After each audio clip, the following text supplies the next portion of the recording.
Hello everyone, this is Shivangi. Welcome to Shiv classes. इस video में हम डिस्कस करने वाले हैं स्पेसिफिक टेक्स्ट को। तो स्पेसिफिक टेक्स्ट क्या होता है वो आज इस वीडियो के थ्रू आपको क्लियर हो जाएगा। बहुत ही छोटा और इजी सा टॉपिक है। तो specific tax is a amount of tax placed on particular good. ठीक है, एक फिक्स्ड अमाउंट टैक्स की जो किसी पर्टिकुलर गुड पे क्या होती है, लगाई जाती है, उसे हम क्या बोलते हैं? स्पेसिफिक टैक्स बोलते हैं। इसको पर यूनिट टैक्स भी कहा जाता है। And the tax will depend on the quantity sold, not price. और जो टैक्स लगता है वो किस पे लगता है कि कितना उसकी क्वांटिटी सोल्ड की जा रही है, ठीक है, ना कि प्राइस पे कि उसका प्राइस कितना है। Per unit tax have administrative advantage when it easy to measure quantity of the product or service being sold।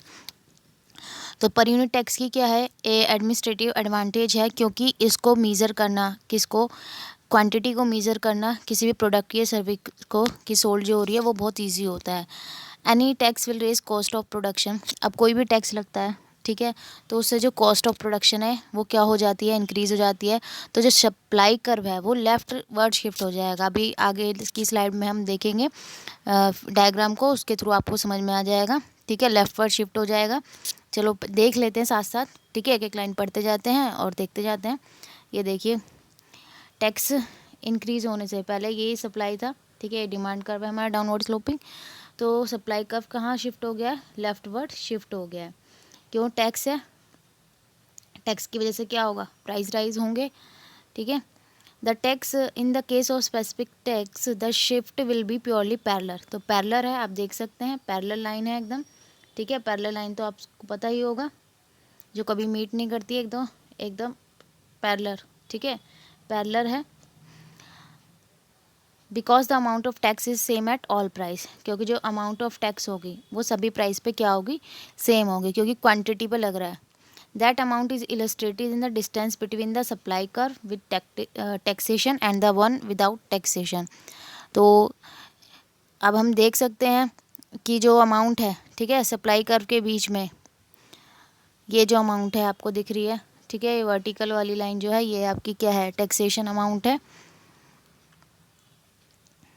Specific tax or indirect tax. तो ये इनडायरेक्ट टैक्स है। दिस विल इनडायरेक्ट टैक्स क्या, कि जो consumer को पे करने पड़ते हैं, लगता किसी पे है और पे किसी और को करना पड़ता है। This will raise the supply curve vertically by the amount of the tax.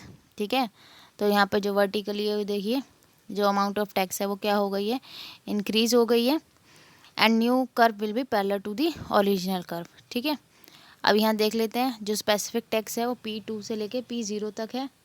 ठीक है, specific tax is bond by both. अब ये कंज्यूमर प्रोड्यूसर दोनों को ही बॉन्ड करना पड़ता है। Consumer see the price rise from P1 to P2। अब जो कंज्यूमर के लिए प्राइस राइज हुआ है वो P1 से P2 तक राइज हुआ है। ठीक है, और प्रोड्यूसर के लिए P0 रैदर देन P1। ठीक है, और प्रोड्यूसर के लिए P0 से लेके P1 तक। ठीक है, इतना। तो आप देख सकते हैं यहाँ पे कि दोनों को ही यहाँ कॉस्ट जो है, जो टैक्स की, वो बियर करनी पड़ रही है। The tax will be the same for different income group. तो यहाँ जो टैक्स है वो सभी इनकम ग्रुप के लिए डिफरेंट इनकम ग्रुप होता है, किसी की ज़्यादा होती है, किसी की कम होती है। तो यहाँ पे एक जैसा ही टैक्स उनको देना है, क्योंकि क्वांटिटी पे लग रहा है। So those lows income will pay higher percentage of income.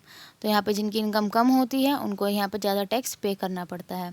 तो एक शॉर्ट में हम देख लेते हैं, स्पेसिफिक टैक्स किस पे लगता है? वॉल्यूम पे लगता है। कोई भी आइटम परचेज हो रही है तो excise duty on petrol liquid products जो होते हैं वो इसके एग्जांपल हैं। और ये रिग्रेसिव होता है। रिग्रेसिव में क्या होता है कि जिसकी लो इनकम होती है उस पर ज़्यादा बर्डन पड़ता है, क्योंकि ये सेम अमाउंट यहाँ पे जो टैक्स है वो सबको पे करनी है, चाहे वो कितना ही रिच हो और चाहे कितना ही पुअर हो। ठीक है, तो सेम अमाउंट ऑफ टैक्स सबको यहाँ करनी पड़ती है, देनी पड़ती है। आई होप आपको ये क्लियर हो गया होगा। अगर वीडियो अच्छी लगी हो तो like it, share it and subscribe my channel. Thank you.